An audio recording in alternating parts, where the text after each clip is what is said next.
Ready, hot!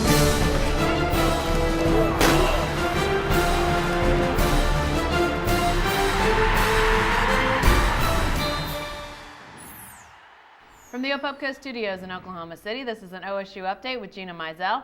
I'm Jenny Carlson. Gina, Oklahoma State heads to Baylor this weekend for their regular season finale. We know they're going bowling, don't know where yet. But what about this game in Waco? Baylor, I mean, long time seen as a team that most teams would roll over, but Baylor's beaten K-State this year. Is that sort of playing into the psyche of the Cowboys? And obviously they're coming off a loss. Well, how does this game sort of play for them? I think it's a dangerous game for these Cowboys for all the reasons you just mentioned. Obviously coming off a huge emotional, crushing loss to OU in Bedlam.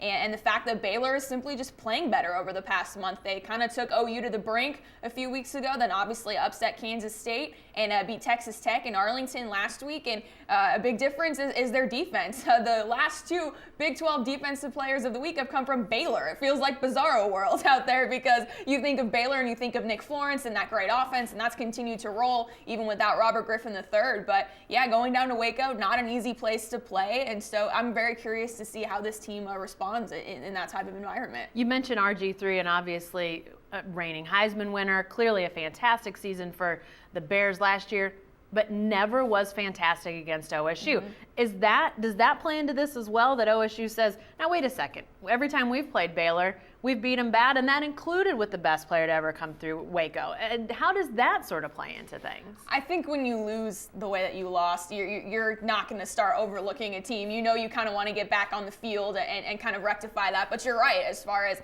Baylor, the last couple of seasons has not been good against OSU. A huge win for the Cowboys last year in Stillwater. But again, Nick Florence has stepped in nicely. He played when RG3 was hurt that one year when he was out for the season with the knee injury. So that offense, like I said, has continued to roll with Nick Florence and Terrence Williams. And yeah, the defense is playing better. So it's going to be an interesting finale, I think, for these Cowboys on Saturday. We'll be there, 11 o'clock kick on Saturday. Be sure to tune in.